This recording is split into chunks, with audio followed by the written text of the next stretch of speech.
Sejam bem-vindos, sejam muito bem-vindas. Hoje a gente está aqui no meu podcast Fala Doc, em que eu entrevisto profissionais de saúde, médicos, outros especialistas, para a gente poder agregar conhecimento para a sua saúde, para a saúde da sua família. Hoje eu estou aqui com a minha amiga, minha madrinha de casamento, que eu sou suspeita para falar super bem, mas ela é realmente uma super especialista, tanto em oftalmopediatria quanto em estrabismo, ou seja, em crianças para a parte oftalmológica, em pessoas com os olhos desviados, e a gente vai falar muito sobre esse assunto. Então, se você tem criança em casa, netos em casa, a gente vai poder esmiuçar esse assunto que é tão misterioso, né? O que que tem hoje de mais moderno para poder tratar os desvios oculares. Então, seja muito bem-vinda, Nath, para o nosso Obrigada, Lu. podcast. Se Então, apresente, por favor. obrigada pelo convite, primeiramente, né? É um prazer estar aqui com você. Eu sou a doutora Natália Halp, né? Eu sou especialista em oftalmopediatria e cirurgia de estrabismo, tá? Hoje a gente vai trazer para vocês informações sobre oftalmopediatria, sobre consultas de rotina, as principais, né? Doenças oculares das crianças e principalmente, né, sobre a cirurgia de estrabismo, que é uma especialidade muito específica aí na oftalmologia, né, que poucas pessoas fazem, tá? E muitos pacientes, né, não têm informação sobre essa área, né? Acham que não é possível operar, desconhecem, né, o tratamento do estrabismo, né? Então, hoje a gente vai tirar todas as dúvidas de vocês. Vamos chegar lá, mas antes, até contando, né, onde eu conheci a Nath. Ela é minha amiga desde a época da faculdade, a gente se conheceu na faculdade, então foi um momento já de muito aprendizado desde o início, Isso de aí. coleguismo, de amizade, que foi crescendo. Ela é uma pessoa realmente de referência aqui no Rio de Janeiro em estrabismo, mas ela sempre foi uma excelente aluna na faculdade, em todos os assuntos, tanto é que ela começou a fazer a residência em clínica médica. E aí eu quero resgatar um pouquinho desse seu passado, Nath, Uhum. porque sempre foi uma médica muito completa. Da onde que você saiu de pensar em continuar na residência de clínica médica? O que que Uhum. fez você se apaixonar justamente pela oftalmologia, que era a área que eu sempre quis fazer, e eu achei uma coincidência Sim. muito feliz. Da onde que veio essa transição?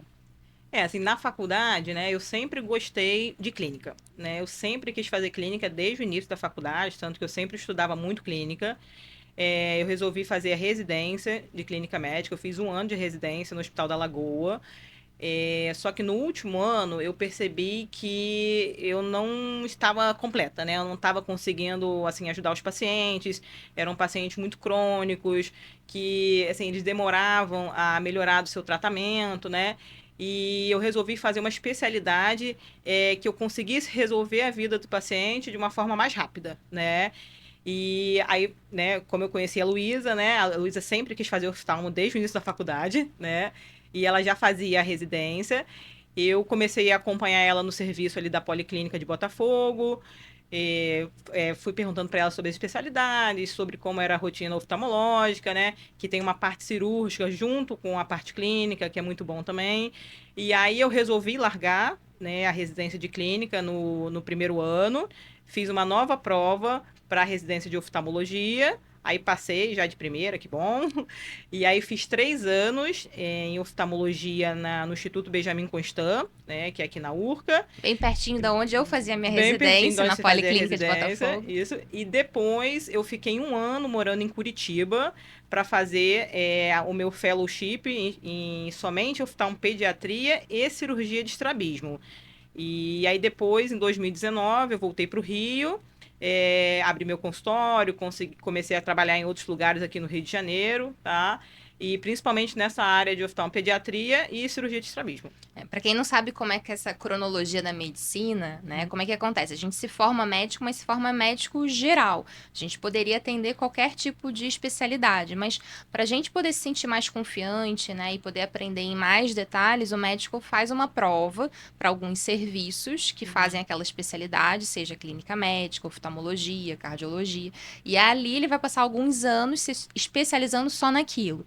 Mas você se especializa de uma maneira Geral. geral. Uhum. Então você pode depois se subespecializar. Especializar. Então, quando ela falou que fez o fellowship, é um nome difícil, mas Sim. na verdade ela quis dizer só que ela se especializou mais ainda dentro da área do atendimento na oftalmologia para crianças e Uhum. estrabismo. Lembrando que o estrabismo é quando a pessoa tem o olho desviado. Não sei se você já conheceram alguém ou circulando na rua já perceberam, né, que um olhinho às vezes está voltado para fora, o outro está virado para reto.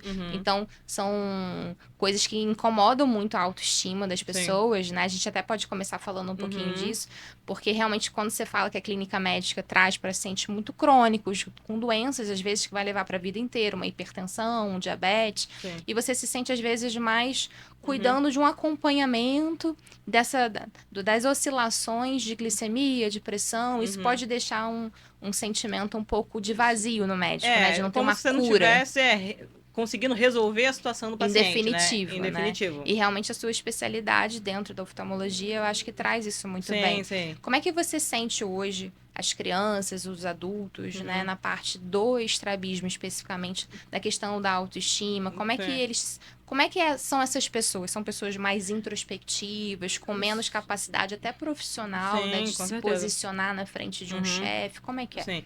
Os pacientes, eles são muito tímidos, né? Você atende um paciente com estrabismo no consultório, a maioria eles vêm com uma cabeça assim mais baixa, eles não olham para você diretamente, eles falam que assim, já sofreram bullying desde a infância. E tem muitos pacientes que relatam mesmo oportunidades de trabalho, mas que não conseguem, né, um emprego por causa do olhinho torto, né? Porque vai trabalhar diretamente com o público, ou né, sei lá, em algum consultório, alguma empresa, né? Então isso é muito comum, tá? Mas a autoestima do paciente, né, para mim, é a coisa mais afetada. Tá? E muda muito depois da cirurgia. O paciente que opera é um outro paciente no primeiro dia de pós-operatório, tá? Eles ficam muito felizes, eles ficam muito satisfeitos. Tem pacientes que choram, falam que você está realizando o sonho dele, tá? Então, para mim é muito gratificante assim essa área. Eu gosto principalmente de operar estrabismo, acho que por causa disso, né? Mas o estrabismo não é só estético, né? Quando a gente corrige o estrabismo, né? Claro que a parte estética eu acho que é mais importante para o paciente, mas para gente que faz oftalmologia, melhora muito, né, a condição ocular do paciente. Tem paciente que melhora o campo de visão, tem paciente que o conforto para conforto para né? enxergar. Deixando de ficar vendo duplo Tem também. paciente que vem duplo, né? Tem paciente que melhora a questão de profundidade, tem paciente que cai, tem dor de cabeça, isso tudo por causa do estrabismo, né? Então a gente consegue resolver tudo isso também. A consulta oftalmológica dentro da parte da oftalmopediatria, né, ela vai muito além do estrabismo. Sim. E é uma coisa que a gente precisa, e acho que é um dos objetivos aqui, desmistificar, porque eu também, como oftalmologista, quando recebo pais trazendo suas crianças, às vezes só porque a escola obriga eles a levarem para matrícula, eles falam, não, só vim aqui para trazer o meu filho porque a escola obrigou, porque meu filho ele nem está alfabetizado ainda, o que vocês vão fazer aqui? E, na verdade, existe todo um estudo, um exame, mesmo em crianças que não falam, desde bebezinho, que podem identificar doenças que a gente pode já inicialmente tratar, trazendo menos sequelas para essas crianças, né? Como é que é a sua dinâmica de indicar os exames para bebês? Como é que são esses pais que chegam no seu consultório? Geralmente são porque foram indicados pelo pediatra, pela escola, ou você está vendo já uma demanda mais espontânea? Sim. Assim, toda criança, né, quando nasce, ela tem que sair da maternidade, né, com um teste do olhinho realizado, né? O teste do olhinho, o que é aquele teste do olhinho? O teste do olhinho é o teste chamado do reflexo vermelho, né? A gente precisa ver se a criança, ela tem o reflexo vermelho preservado. Geralmente, esse exame é feito na maternidade, tem enfermeira que faz, tem oftalmologistas que faz, que é feito com uma lanterninha, que a gente consegue ver esse reflexo. Esse primeiro exame é muito importante, que a gente consegue triar, né, crianças que possam ter catarata congênita, possam ter um câncer ocular, possam ter uma alteração na retina, né, coisas graves que precisam ser tratadas rápidas, tá? A partir desse exame da maternidade, tá? Depois que a criança, né, vai para casa, tal, toda criança ela precisa realizar um exame oftalmológico completo, tá? Esse exame oftalmológico completo tem que ter a dilatação das pupilas, tá? Porque muitas crianças realizam esse exame, mas tem oftalmos que eles não pingam o colírio para dilatar, mas a dilatação na criança é um dos exames mais importantes, tá? Então, nesse período de 1 ano, tem pediatras, né, que encaminham, tá? Hoje em dia os pediatras eles estão mais conscientes, né, da importância de se encaminhar, né, os pacientes, principalmente até depois, né, daquela história da filha do Thiago Leifert, né, que teve o retinoblastoma, que é o câncer ocular, né? Mas eu percebo também que se o pediatra não encaminha, muitos pais têm trazido as crianças por conta própria, né? Eles falam, não, a pediatra não encaminhou, mas eu trouxe, tá? Porque eu vi, né, na internet que precisa trazer e tal, né? Então, é sempre importante realizar no primeiro ano de vida. Assim, eu gosto de examinar crianças geralmente a partir de 4 meses, tá? Porque a criança já com 4 meses, ela já acompanha bem, já fixa na luz, já acompanha os objetos, então a gente consegue realizar os exames direitinho, tá? E o exame da criança, a gente consegue fazer tudo igual ao exame do adulto, né? A gente Só que de uma forma consegue de uma diferente. forma diferente, porque a criança não fala, então a gente tem que usar, às vezes, objetos mais lúdicos, né? Aparelhos portáteis, mas a gente consegue verificar tudo. Consegue verificar se a criança tem grau, ver o fundo de olho, ver se a criança enxerga bem, entendeu? Então, E eu acho importante a fazer tudo. gente falar justamente desse timing, né, Uhum, do desenvolvimento visual na criança, porque eu realmente senti uma demanda muito maior no consultório depois uhum, da história da filhinha do Thiago Leifert, né? Acho que como foi para o público de uma sim, maneira muito significativa e impactante, os pais sentiram realmente essa necessidade e entenderam que fazia parte de uma rotina e não levar a criança uhum, apenas quando ela tivesse algum isso, sintoma. Até porque algumas crianças não conseguem relatar o que elas estão sim, sentindo. uhum, É difícil verbalizar até uma dor de cabeça. A cabeça, criança não sabe é, dizer o que ela está sentindo, se ela está com uma dificuldade visual. uhum, E aí a gente tem esse suporte, né? Mas voltando à situação da demanda do consultório, falando sobre o desenvolvimento visual, porque às vezes os pais acham que só quando a criança estiver alfabetizada deve levar. Só uhum, que a gente tem aquela janela dos dois primeiros anos, que é sim, quando a criança mais desenvolve a visão. uhum. O que você tem percebido hoje nos seus atendimentos, nessa faixa etária, até os 2 anos? O que você tem visto acontecer no seu Uhum. consultório que reforce mais ainda essa importância para os pais que estão nos assistindo? Sim, assim, a criança ela desenvolve a visão, né, por completo até mais ou menos 7, 8 anos, né, que é o final do desenvolvimento da visão da criança. Mas esse período aí dos 2 anos, né, é um período crítico bem, bem importante, né, que qualquer coisa que a gente consiga diagnosticar, né, nesse período, a gente já vai começar a tratar para que a criança tenha um desenvolvimento normal da visão. Dá alguns exemplos do que você Uhum, pode diagnosticar nessa faixa sim. etária de até Uhum. 2 anos de idade e que, graças a Deus, os pais levaram o filho, porque senão Uhum. ele poderia ter uma sequela visual no futuro. Eu acredito que a principal, o que a gente diagnostica mais nessa fase é ambliopia, né? O que que é ambliopia? Ambliopia é o chamado olho preguiçoso, né? É aquele olhinho que ele não se desenvolveu bem, né? Por alterações, ou uma alteração de grau, um grau muito alto num olho em relação no outro, uma criança com estrabismo, criança com uma alteração no fundo de olho, tá? Então isso é muito comum a gente diagnosticar nesses primeiros 2 anos, até um pouquinho mais velho, tá? E então, e quando a gente faz esse exame no primeiro ano de vida, no segundo ano de vida, é muito importante a gente ver o grau da criança, né? Porque se a criança tiver uma diferença de grau de um olho para o outro, né? Isso já pode, né, atrapalhar no desenvolvimento da visão. E isso precisa ser tratado cedo, né, para que não desenvolva esse olho preguiçoso, tá? Outra coisa que eu vejo muito é o estrabismo, né? Tem muitos pais que acham que criança estrábica é normal, né? Eles não sabem que o estrabismo só é normal até 3 a 4 meses de vida, que a criança pode ficar estrábica. Após isso, né, o estrabismo não é normal.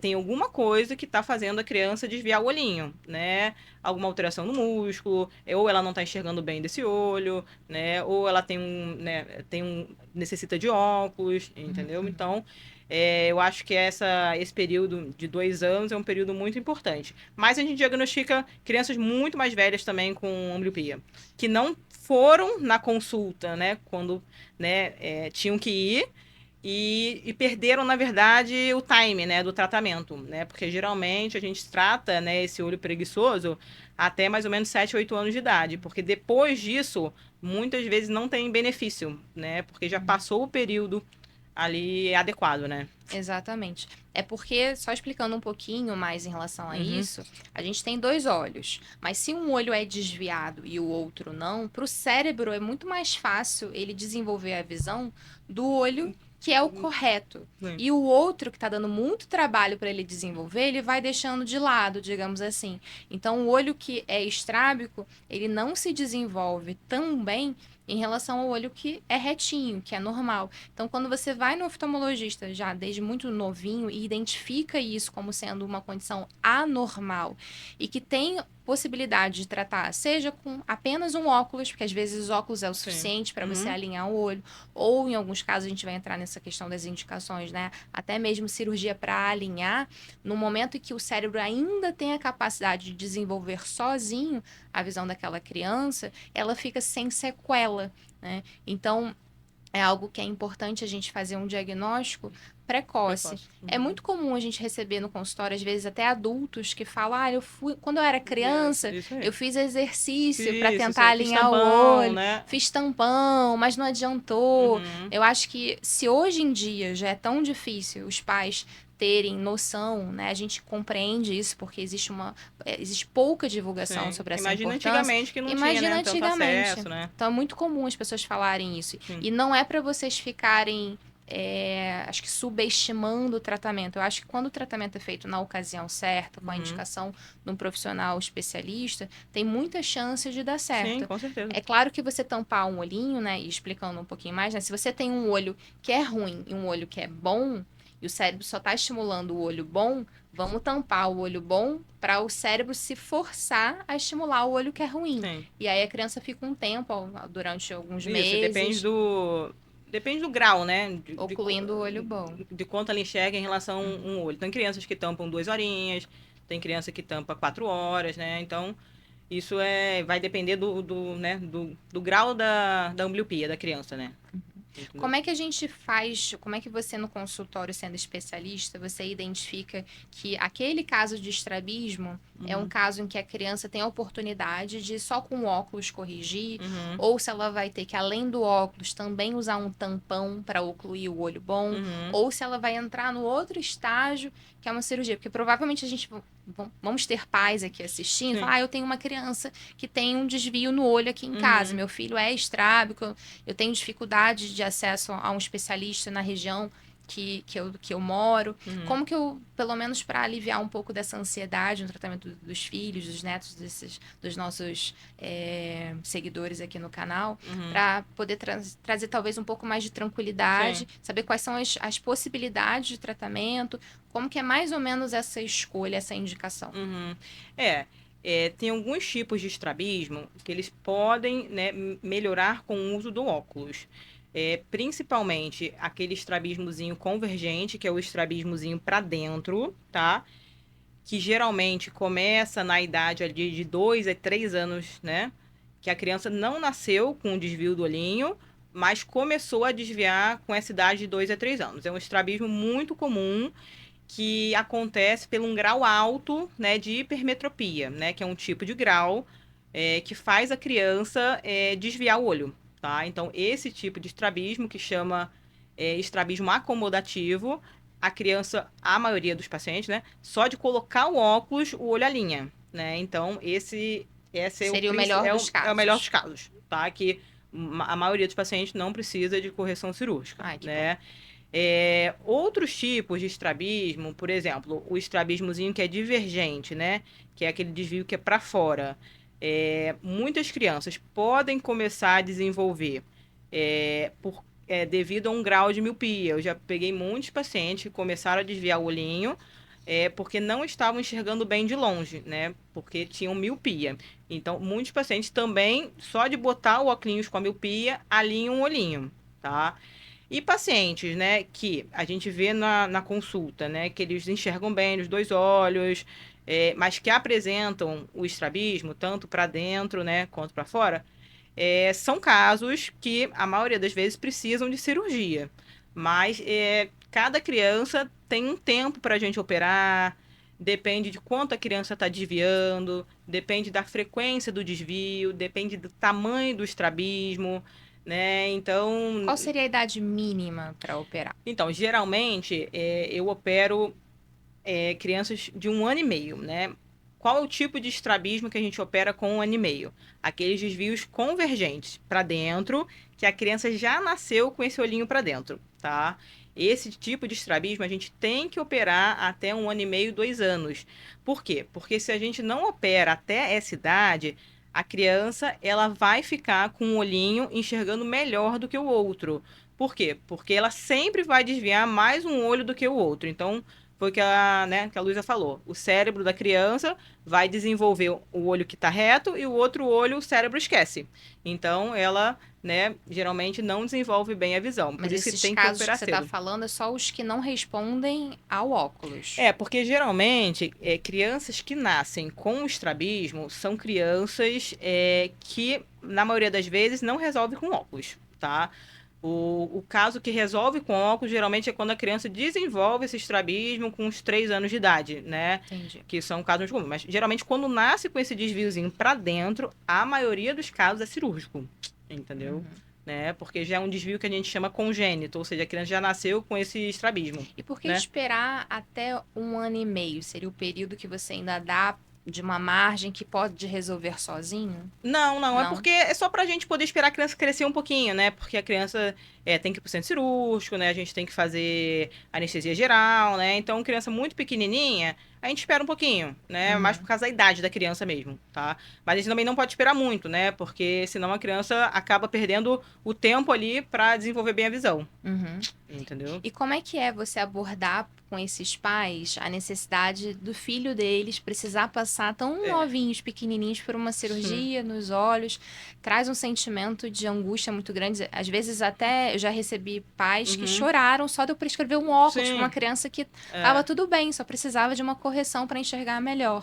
E imagino quanto mais você indicar uma cirurgia, né? Como é que essa questão do acolhimento, como é que é a confiança dos pais, né, para depositar no profissional que vai operar? Como é que é essa sua sensação, digamos assim, mais humana no atendimento? Sim. Eu acho que os pais, eles ficam com muito receio da cirurgia, eu acho que principalmente por causa da anestesia. Eles têm muito medo da anestesia geral, eles não ficam nem com medo da cirurgia em si, mas só de falar que a gente precisa de centro cirúrgico, fazer anestesia geral, eles já ficam super apreensivos, tá? Mas eu explico, né? Eu falo que isso é muito importante, assim, para a saúde ocular da criança, que se ele não operar cedo, ele futuramente, quando ele for adulto, né, ele não vai ter uma visão boa desse olho, ele, assim, certas profissões ele não vai poder realizar, né, por causa, né, de uma visão baixa, né, no olho. Mas tem muitos pais que aceitam, né, porque eles falam, eu não quero que meu filho cresça com esse olhinho, né, torto, né, não quero que ele comece na escolinha, né, com esse estrabismo, que os amiguinhos vão perceber que, né, que o olhinho dele é torto, que ele não é diferente, tá? Mas as mães ficam com muito medo, com receio. Mas assim, eu dou todo o apoio, todas as mães assim, têm meu telefone, todas as crianças, depois que eu opero, eu sempre mando mensagem, peço para as mães mandarem foto, ligo, entendeu? Então acho que elas se sentem muito bem acolhidas. Como é que é esse acompanhamento e a taxa de sucesso dessa cirurgia? Porque a gente sabe que toda cirurgia tem as suas intercorrências, tem a taxa de sucesso, insucesso. Como é que, pela sua experiência, você vê esses resultados, não só de forma imediata, mas a longo prazo, com aquelas crianças que operaram muito cedo, talvez no futuro precisarem reoperar? Assim, todos os pacientes que têm estrabismo, né, eles têm um risco de precisarem operar de novo, tá? Isso independentemente se a gente operar a criança pequenininha ou se a gente operar um paciente adulto. Então, geralmente, aí de 20% dos pacientes são pacientes que vão operar, em algum momento da vida o desvio vai voltar e a gente pode operar de novo. Tem pacientes que a gente opera, né, um certo desvio e que logo depois também não fica bom, ou seja, ele permanece com um pouco do desvio, né? Então, geralmente, essa taxa aí de 20%, tá? Mas muitas vezes a gente opera um desvio que é grande, e às vezes o desvio volta muito menor, né? Mas mesmo assim o paciente já se sente satisfeito com o resultado. Então, o estrabismo é muito isso, né? Às vezes, por exemplo, para a gente médico, o paciente ainda está desviando um pouquinho e a gente não ficou satisfeito, mas o paciente está, né, muito satisfeito com a cirurgia, amou o resultado, mudou a vida dele. Então, o que é importante também, eu acho que é a gente ver, né, assim, o que o paciente achou da cirurgia, né? Se ele está satisfeito, se ele está feliz, isso que é importante pra gente, E eu né? acho que eu também, como cirurgião oftalmológica, não de Uhum. estrabismo, mas Sim. de catarata e de pálpebras, eu acho que é muito importante trazer essa transparência na Uhum. hora de você informar o paciente uma indicação cirúrgica. Então, por exemplo, eu, dentro da blefaroplastia, de cirurgia estética de pálpebra por excesso de pele, bolsa de gordura, Uhum. a gente consegue, através da blefaroplastia, trazer uma realidade de como vai ser aquele resultado de uma maneira muito melhor e mais Uhum. detalhada e quase como garantindo um resultado Sim. do que, por exemplo, quando a gente vai operar uma cirurgia de pitose, que é quando o olhinho ele não abre totalmente porque o músculo está Uhum. desinserido da posição correta. Então, quando eu vou falar com um paciente para operar blefaroplastia, eu falo de um jeito. Sim. Quando eu vou operar um paciente que tem pitose, eu já Lá trato de de outro outro, jeito. falando, olha, Uhum. É. existe um risco do resultado não ser suficiente, da gente precisar reoperar. Pode ser que a gente melhore a abertura de um olho, não consiga melhorar a abertura Uhum. do outro. É claro que isso não é o que o paciente mais desejaria ouvir. Sim. Ele gostaria de ouvir, ah, não, vou fazer uma cirurgia, estou investindo nessa cirurgia, Sim. tanto às vezes financeiro, quanto Uhum. organização de tempo, né, de expectativa Sim. realmente em relação àquilo, e ter a garantia do resultado. Mas a gente precisa ser transparente, dependendo de cada área, né, especificamente, do que tem chance de sucesso, o que tem chance de ter algum grau de insucesso, Uhum. porque aí o paciente vai muito consciente Sim, com e em certeza. casos que não fiquem 100% É. e que ou precisem de uma reabordagem Sim. ou não, que ele vai estar satisfeito com aquele Uhum. pequeno Tem uns que já déficit. falam, doutor, e aí, vamos precisar operar de novo?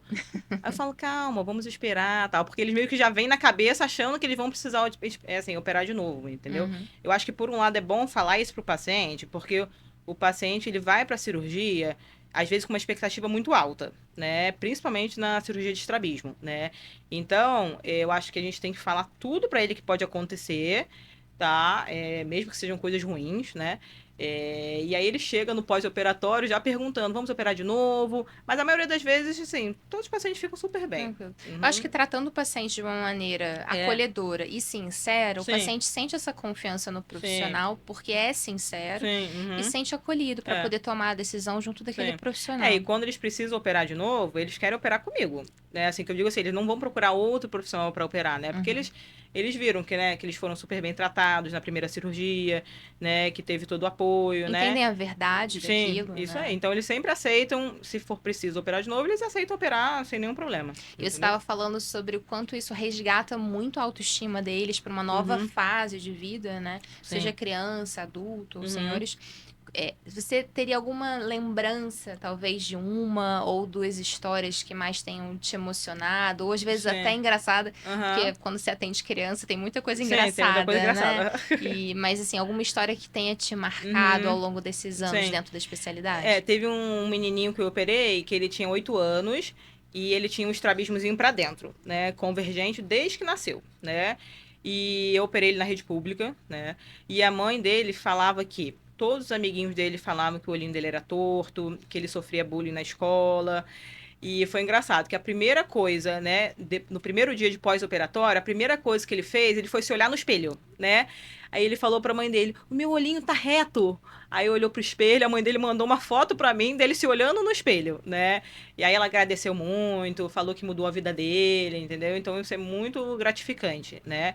E teve uma outra paciente em que ela chorou tanto que era uma paciente que teve uma vida, né, na infância, até a mãe, né, uma vida muito sofrida, que a mãe batia nela, então, e que a mãe dela falava pra ela que ela era feia, que o olho dela era torto, tá? Então ela já sofria, né, A assim, discriminação essa dentro de discriminação dentro casa. de casa mesmo. E depois que Que ela idade ela tinha, mais ou menos? a gente operou ela ela tinha uns 30 e poucos anos, mas ela já sofria com isso desde a O infância, olhinho dela era o quê? né? Pra fora, Pra pra fora, dentro? era bem divergente, né? E ela falava que sofria com a própria mãe, né, com os pais, até que ela não foi morar mais com a mãe, morava com a avó. E depois que a gente operou, assim, ela fez um depoimento, ela falou que mudou também a vida dela, né, que ela, assim, que ninguém acreditava, né, nela. E ela vende churros, né, lá em Petrópolis, né? E assim, foi muito gratificante. A gente até filmou o depoimento dela, porque ela agradeceu tanto, tanto, que foi até, a gente ficou bem comovida com a história, entendeu? É claro que o estrabismo tem muito da funcionalidade da visão, né? Dependendo da Uhum, época que a pessoa opere, você minimizar as sequelas visuais. Mas sim. quando você faz a cirurgia num adulto, você está trabalhando mais realmente a parte estética, porque mesmo você realinhando o olho, se ela tem Uhum, uma dificuldade visual nele por falta de desenvolvimento, assim sim. permanecerá. Uhum, E eu, como uma cirurgiã oftalmológica também da área estética, eu vejo primeiro o quanto que algumas pessoas, principalmente jovens, uhum, são julgadas. sim. Estava falando isso ontem no Instagram, né? Porque eu tenho Uhum, uma demanda de pacientes cirúrgicas jovens muito grande. E uhum, eu vejo, é quase que universal, o sentimento delas estarem ali sozinhas. sim. Porque elas verbalizam para as famílias, para os amigos, que elas estão se sentindo tristes com a sua imagem, com aquela pálpebra Uhum, caída, que traz um sentimento triste sim. para o olhar e, consequentemente, para ela. E o quanto que elas são julgadas, dizendo: mas Uhum, você é jovem, você não precisa sim. disso, É. você já é bonita. Uhum, Tem um quê aí, talvez, das pessoas quererem, talvez, levantar um pouco dessa uhum, autoestima, né? Mas eu sim. acho que o mais importante é a gente, do lado de fora, observar o quanto aquilo de fato afeta aquela pessoa, Uhum, com né? certeza. Porque eu tenho pacientes jovens, eu digo, talvez a maioria delas que chegam para mim no consultório, que realmente tem Uhum, indicação. Você, não é porque é jovem que tem sim, que não sou contraindicação. de razão. Então, quando você fala de uma paciente que você operou de estrabismo com 30 e poucos Sim. anos, que só ia resolver a parte estética, Aham, que algumas pessoas poderiam pensar, ah, isso é futilidade, sim. tantas outras qualidades. Uhum. Mas isso tem uma influência Com certeza, muito grande, muita, né? muita, E muita. o que eu Uhum. falo muito é que as pessoas costumam superestimar os seus próprios problemas Sim. e subestimar os Mal falando problemas dos dos outros. outros. Sim. E a Uhum. gente precisa fazer um movimento de empatia para entender que se eu sinto uma dor em mim muito grande e que talvez os outros acham que não sejam tão Uhum. importantes, o contrário também é Sim, com verdade. Então, por certeza. mais que eu considere que tal problema naquela Uhum. pessoa, mas que eu amo, que precisa de acolhimento e não de Uhum. julgamento, facilita muito o processo. Sim. Porque as pessoas que vão para esses movimentos que requerem saúde, Uhum. acompanhamento de pessoas juntas, né? Quando você tem esse reforço do acolhimento em casa, Uhum. isso é muito importante Sim. para as pessoas, Uhum. né? Com Você certeza. sente que a maioria dos seus pacientes tem essa força de casa, ou a maioria é como essa paciente que sofria essa violência verbal em casa mesmo? Eu acho que todos os pacientes adultos em que eu opero, que eu percebo, que eles falam, por exemplo, quando eles eram crianças, né? A mãe meio não levou ele no médico para tratar isso, a mãe tinha medo que ele operasse, ela achava que não precisava operar, entendeu? Por isso que eles operaram quando adulto, né? Entendeu? Então, muitas coisas, assim, muitas vezes eles falam que a mãe não quis que eles operassem, né? Uhum. E aí eles falam, agora que eu tenho, né, independência, né, que eu tenho meu dinheiro, aí a primeira coisa que muitos fazem é operar, entendeu? O contrário você também vê no consultório, porque eu já tive alguns casos na época que eu atendia mais criança, Uhum, que era o contrário. Eu via crianças, por exemplo, com um calásio, que é como se fosse uma bolinha na aham. pálpebra, pequena, quase imperceptível, chamava até um pouquinho a atenção, mas que a criança que é Não era pequenininha incomodada. não estava nem aí para Sim. isso, não estava sofrendo com E a mãe nada. muito E a incomodada. mãe muito Sim. incomodada. Ah, porque o que É, que os outros, meus vizinhos, vou eles falar. olham e ficam Tem. achando que meu filho tá com alguma doença. Uhum. Ou eu percebia, em muitos casos, que incomodava muito Muito a mais a mãe do que a mãe criança. do que a criança. Sim. E eu Uhum. tentando trazer que aquilo não era algo significativo, que Sim. não trazia nenhuma repercussão clínica visual, a Uhum. criança não ia ficar com nenhuma sequela visual por conta Uhum. disso. Era uma criança muito pequenininha, para só tirar um cistozinho do olho, uma Uhum. anestesia geral, era Sim. Proporcional. desproporcional à causa. Uhum. Sentia muita resistência do pai, dos pais em entenderem, mas isso geralmente mais as mães, As de mães, é. entenderem essa Sim. contraindicação à cirurgia. É. Porque às Uhum. vezes você tenta tratar com colírio, pomada, compressa, etc., e não Não resolve. resolve. Uhum. E pode ser que fique de uma maneira permanente Sim. aquilo no olho da criança Eu até sempre ela ficar falo, olha, a mais criança velha. não tá sofrendo, não tá sentindo dor, é só essa bolinha. entendeu? Mas a mãe fica... Tem mães que sofrem muito. Muito, muito. E principalmente no estrabismo. Você acha que é Tem muito porque elas idealizaram o Eu filho acho que sim. perfeito, Eu sem acho que nenhum sim. problema? Eu acho que é idealização, eu acho que é postar o filho, né, nas redes sociais com essa alteração, né? Como você falou, né? Tem mães que choram porque as crianças vão precisar usar óculos, né? Porque eles queriam o quê? Que o filho fosse perfeito, que não tivesse né, nenhuma doença, nenhum grau, nada disso, né? Mas eu falo, calma, é somente um óculos, né? Tem crianças que têm, né, assim, doenças muito piores, né? Que não têm condições de serem tratadas, que não tem nem condição de fazer um óculos, né? O seu filho, né? Você tem condição, ele vai usar o óculos direitinho, vai conseguir enxergar bem, né? Então você tem que ver por esse lado, Eu acho que às entendeu? vezes, dependendo de como os pais recebem aquela Uhum, informação do diagnóstico, do sim. tratamento, às vezes a consulta passa a ser para Pra eles. eles, é isso. Porque eu já vi muita resistência de mãe para aceitar uma criança só com óculos, Sim. e que ou eu pedia, se a criança fosse maiorzinha, eu pedia Uhum, pro pai sair para eu conversar de forma mais tranquila com a mãe para ele não ficar uhum, ouvindo, ou se sim. fosse muito pequenininho, tinha problema, eu falava, apoie o seu filho, Uhum. porque para uma criança já vai ser muito Muito difícil difícil. aceitar um É. óculos. Uhum. Deixa ele lá na ótica, deixa ele escolher a Escolher, isso armação, aí. a cor que ele quiser, Uhum. incentiva. Fala que você também usa óculos, vai ficar igual a você, vai ficar que nem a Isso vovó e aí. vovô. Uhum. Porque o incentivo para essa faixa etária é muito importante. Importante. Porque se a criança tem a necessidade, os próprios Dos pais pais. se mostram resistentes, a criança Sim, percebe. com E algo certeza. que já não é fácil para ela vai se tornar Muito impossível, possível. Sim, complicando o Uhum. desenvolvimento Isso aí. visual delas. É igual o uso do tampão, né? O tampão é um tratamento muito chato para criança, porque ela vai ter que tampar o olhinho bom e ficar enxergando com o olhinho ruim.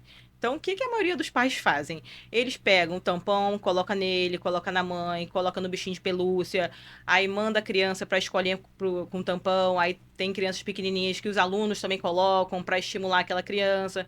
Então, tem que Faz desenho ser, no faz tampão. desenho.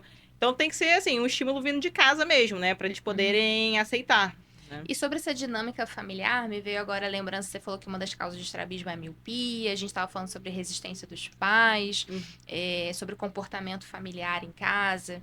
Vamos falar um pouquinho sobre uma geração de míopes Míopes. também, né? Não que necessariamente vão ficar É. estrábicos, mas a geração de crianças que, né, que nem que estão vindo, né, que já são da geração que já Sim. são até adolescentes, Uhum. que nasceram já no mundo digital, do celular, Uhum. em que os pais cederam celulares de maneira muito precoce, Sim. acabando estimulando a deficiência visual, né? Porque o celular é algo que traz muita luz, muita percepção de imagem, e a pessoa fica vidrada naquilo, Uhum. estimulando só a visão de perto. Sim. Deixa de estimular a visão de longe e Uhum. fica temporariamente ou definitivamente míope, né? Uhum. Como que você enxerga hoje, atendendo muitas crianças, esse universo familiar? Sim.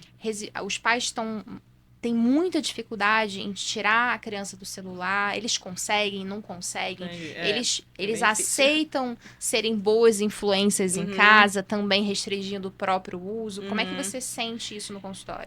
Eu percebo que hoje em dia, né, eu comecei a atender, né, sei lá, em 2018, né? Tenho que, né, 6 anos, né? Assim, 2018 para cá, né, tem atendimentos que são mais difíceis, porque tem crianças que entram no consultório mexendo no telefone, né? E se você tirar ela do telefone, tem criança que chora, não deixa examinar, tá? Um caos, né? Então, assim, eu acho que hoje em dia as crianças, elas estão muito, né, assim, viciadas, né? Estão usando muita tecnologia, Não tão né? muito diferente dos adultos, Dos né? adultos, Que né? eu sinto que os pais às É, vezes recriminam os filhos. Meu sim, filho fica o tempo todo no é. celular. Aí a Aí eu criança pergunto, e fala, você? e a criança fala, mas o meu pai fica, por que eu não posso ficar? Né? Então é Já tem sempre assim, já argumento. tem argumento. Então, assim, eu percebo que as crianças têm usado muitas telas, e isso tem prejudicado também.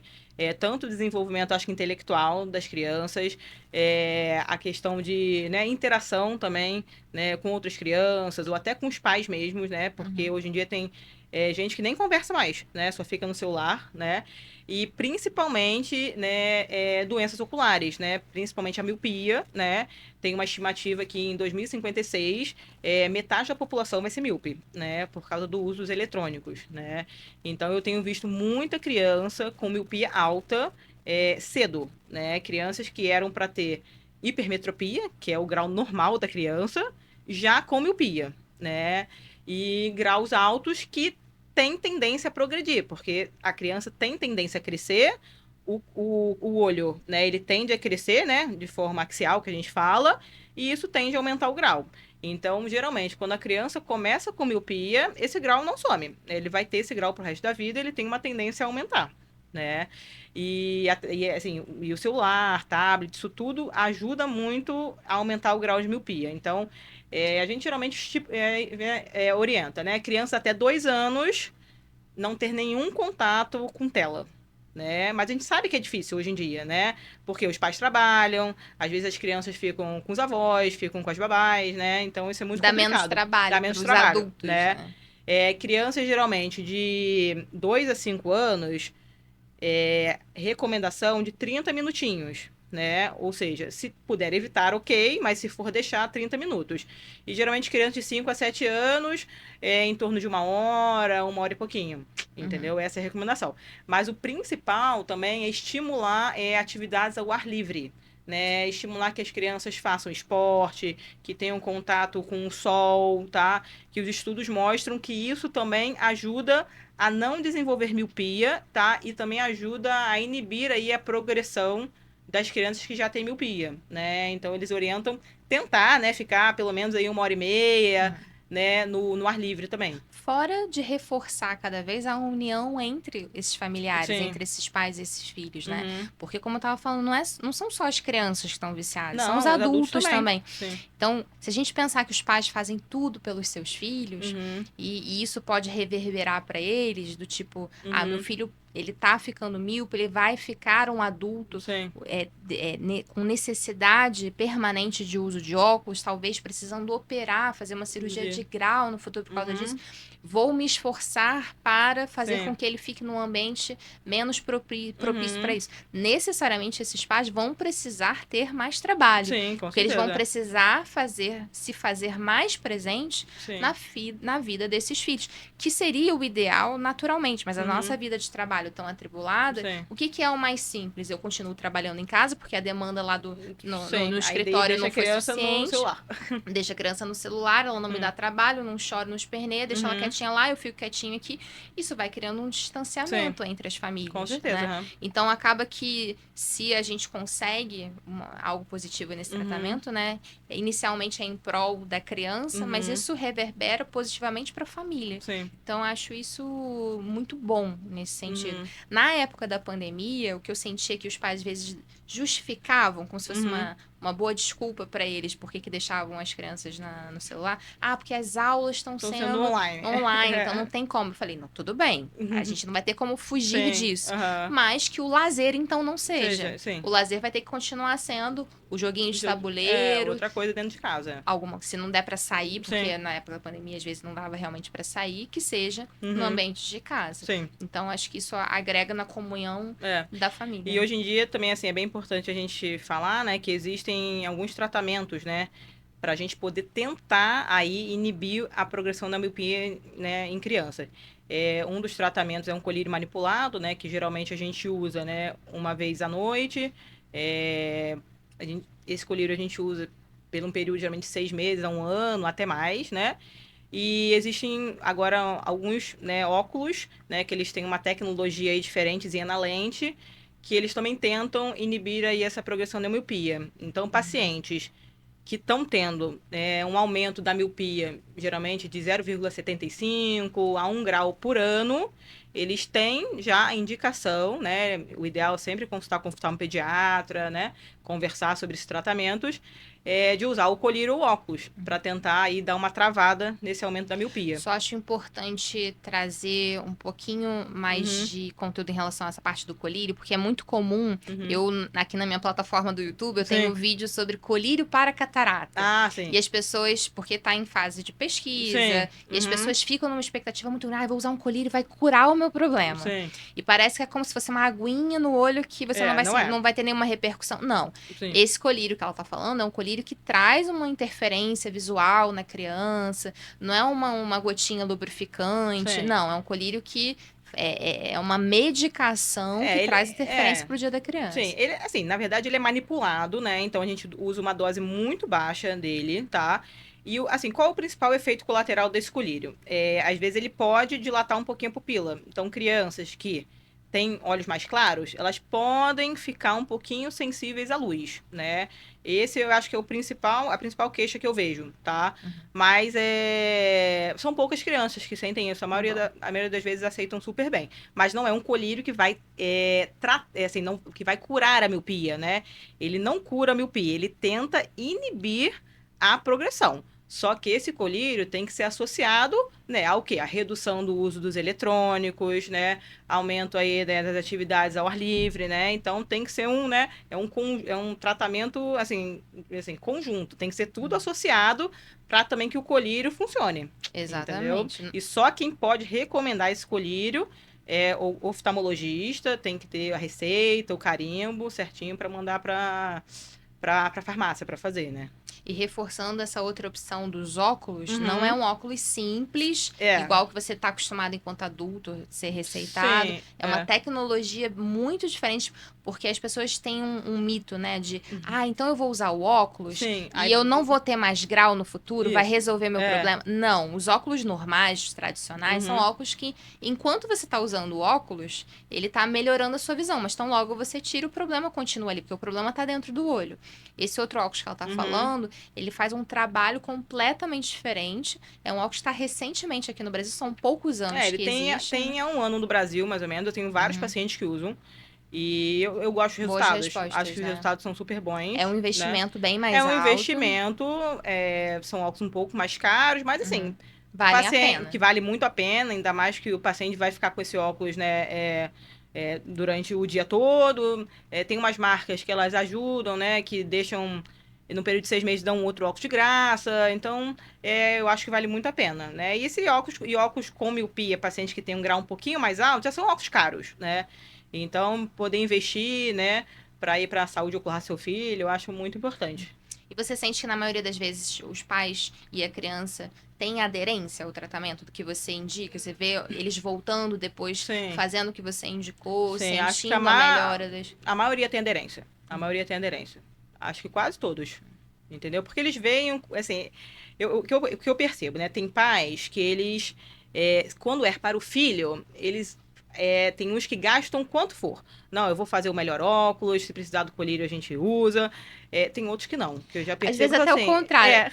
Eu já tive pai que falou, doutora, impossível investir esse valor no óculos, porque esse aqui já é o 7º óculos no ano. Aí. Porque Tem ele quebra muito fácil. Não, é muito caro, aí ele quebra toda hora, a gente vai ter que ficar trocando. Compreensível. É compreensível, entendeu? Mas assim, tem uns que gostam mais de investir, tem outros que não, né? Mas aí a gente dá a opção do colírio, que é um pouco mais barato, mas aí tem os que não gostam, porque tem criança que não gosta de pingar colírio, né? Aí tem que pingar todo dia.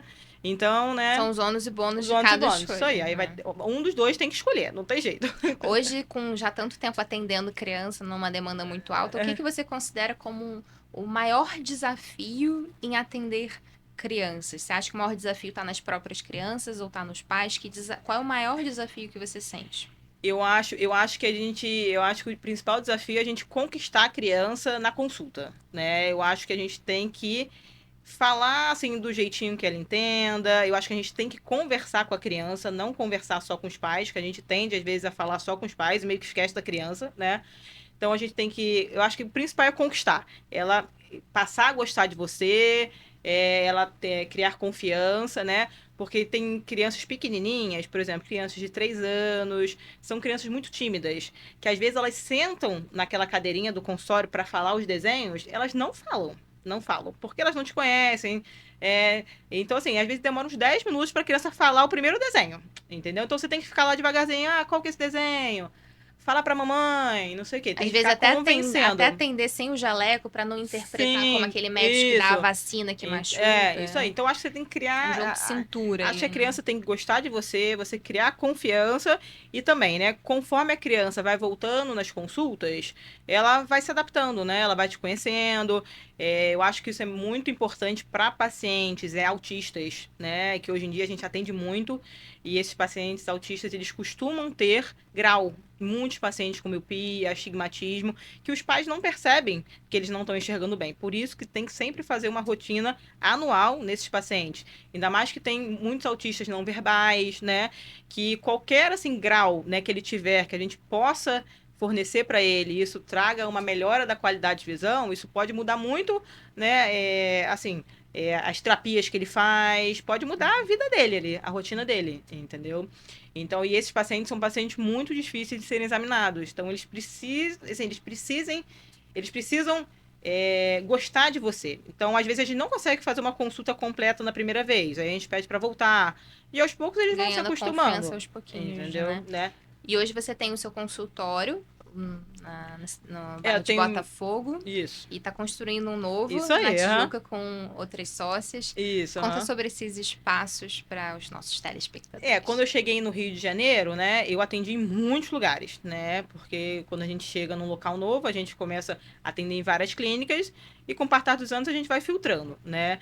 Então, hoje em dia eu tenho meu consultório em Botafogo, ali que é na Rua Sorocaba, tá? Que eu geralmente fico ali 2 dias da semana. Eu faço um atendimento na Barra também, ali no Shopping Citar. Eu trabalho no Hospital de Olhos de Caxias, que é um hospital público, que eu faço mais a parte de cirurgia de estrabismo. E agora a gente está com um novo projeto aí para 2025, que a gente vai montar um consultório ali na Tijuca. Já né? está montando, Não, já está existe montando, esse já projeto. está em obra. E esse consultório, assim, está sendo montado com todo carinho. Ele vai ser um consultório com um ar mais infantil, né? Mas a gente vai atender adultos também com estrabismo, mais voltado aí mais para as crianças, né? Que aí provavelmente a inauguração vai ser ali para março, para abril. E aí conta para eles poderem acompanhar o seu conteúdo, qual é a sua página no Instagram? Isso aí. O meu Instagram, né, é doutora Natália Halp, né, estrabismo ped, mas se você colocar Natália Halp já vai encontrar, né? Pode mandar dúvidas. Eu sempre abro caixinhas, eu sempre coloco os meus antes e depois dos pós-operatórios para vocês ficarem acompanhando. Isso é muito legal, né? Para as cirurgias que são estéticas, que você percebe numa foto o resultado, é incrível como isso reforça cada vez mais naquela pessoa que está com medo daquela ela fala, cirurgia. Pode dar certo, né? Vale a pena, dá uma, eu acho uma muito gotinha legal. de esperança, né? E que na maioria das vezes, como você bem falou, são resultados muito bons, né? A maioria das vezes são muito bons. Tem pacientes que chegam muito desanimados, né? Porque o que eu percebo é que, às vezes, oftalmologistas que não são especialistas em estrabismo, eu acho que acabam desestimulando os pacientes a operarem, né? Porque eles falam, você não enxerga desse olho, né? Tem estrabismo. Não precisa corrigir, não vai ter como corrigir, né? Mas na maioria das vezes tem solução, né? Então a gente precisa... o ideal é ir no especialista, né? Porque aquela pessoa só opera, né? Estrabismo, só opera aquilo. Então, ela vai poder, né?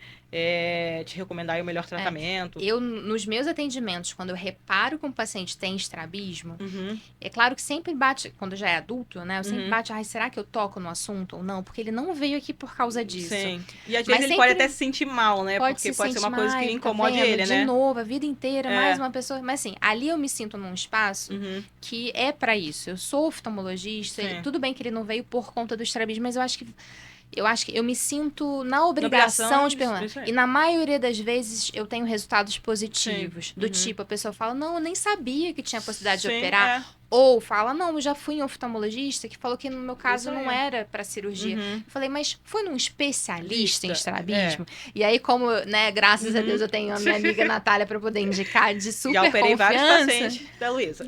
Então, eu falo, faz o seguinte... Dá um pulinho, vou fazer um encaminhamento para a doutora Natália, porque o que ela te disser, você pode confiar. E muitos voltam com a cirurgia indicada. Isso aí. Né? Então, eu acho que é uma esperança para aquela pessoa que às vezes passou 30, 50... Eu já Fiz uma cirurgia Sim, num sim. paciente, o Roberto. Roberto. Ele tinha talvez uns 60 anos, eu fiz Sim. cirurgia de pálpebra nele. Uhum. E ele tinha estrabismo, mas você percebia nele um olhar mais cabisbaixo, Sim, mais aham. introspectivo, né? Uhum. E uma pessoa de uma profissão que requer uma importância, Sim. né? De um posicionamento. E às vezes pessoas mais velhas que acham que, isso não tem mais. Eu sou mais velha, isso não tem mais por que operar, né? Não dá mais pra operar. Mas eu E opero não, muito. nunca é tarde. Nunca é tarde. E ele foi na consulta com ela, fez Sim. a avaliação, Uhum. tinha a indicação de operar, ficou super animado, Isso aí. né? Acho que ele tinha só que organizar a questão Ele profissional vai pra voltar. isso. Então, assim, nunca é tarde. Sim, nunca é tarde. Eu nunca perco a oportunidade. É claro que eu vou com muito cuidado, porque eu Sim. sei o quanto que isso já fere a autoestima desses pacientes, né? Uhum. Mas como eu tenho você como minha semana amiga de passada confiança. eu operei uma paciente de 77 anos, que ela tinha o estrabismo há um tempo também. Ela já estava até ficando um pouco depressiva, né? Com certeza. Porque ela não saía mais de casa. Ela falou que não saía mais de casa, ela não se sentia, bem, ela já não ia encontrar mais as amigas, né? Por causa do estrabismo, né? E um outro paciente que eu operei que tinha visão dupla, né? É muito importante a gente falar que visão dupla não é normal, né? A gente tem que investigar a visão dupla, né? E muitas vezes a gente precisa ou passar um óculos com prisma, né? Prisma são uns cristalzinhos que eles ajudam, né, a botar o seu olhinho no lugar, ou pacientes que precisam operar, né? Esse meu paciente, ele queria usar óculos escuros, né? E ele já tinha operado catarata, ele enxergava super bem, mas ele precisava do óculos com prisma para não ver duplo. Ele falou: não, doutor, eu quero usar meus óculos escuros, eu tenho vários, mas eu não consigo usar. Aí eu operei ele quinta-feira e ele tá sem visão dupla, está ótimo, entendeu? Então, né, eu acho que tem que procurar um especialista, né, investigar, saber que tem como resolver. E bom saber Entendeu? que na maioria das vezes vai conseguir A resolver. maioria das vezes vai conseguir resolver. Bom, Entendeu? muito obrigada, Nath, por ter De vindo nada, aqui, foi aceitado o prazer. convite, trazer mais conhecimento de algo que é difícil. Você não encontra facilmente um especialista em estrabismo, pelo menos aqui no Rio de Janeiro e certamente em outras cidades, dependendo de onde você mora, você vai ter dificuldade. Dependendo do quanto de dificuldade você tem, às vezes sim vale a pena o investimento de você viajar para ir num profissional de confiança. Eu opero vários pacientes que De não são do outros Rio, estados? né? Que eles vêm de outros estados. Uhum. Ainda mais assim, no interior, né? Que no interior não tem, às vezes, essas especialidades, né? Então, assim, aproveitem a oportunidade que vocês têm aqui, realmente uma profissional de excelência, que tá atendendo o consultório dela, principalmente o dela, de Botafogo, e em breve na Tijuca. Então, a gente vai deixar na descrição desse vídeo o Instagram dela, onde vocês podem entrar, buscar o contato e tirar mais dúvidas e agendar a sua consulta. Obrigada aí, Lu. Obrigada. Foi um prazer. Lu conseguiu me tirar aí da timidez, né? Porque eu sou muito tímida para fazer vídeo. A vida é cheia de desafios, né? É cheia de desafios, isso aí. Obrigada. Obrigada. Até o próximo podcast. Tchau.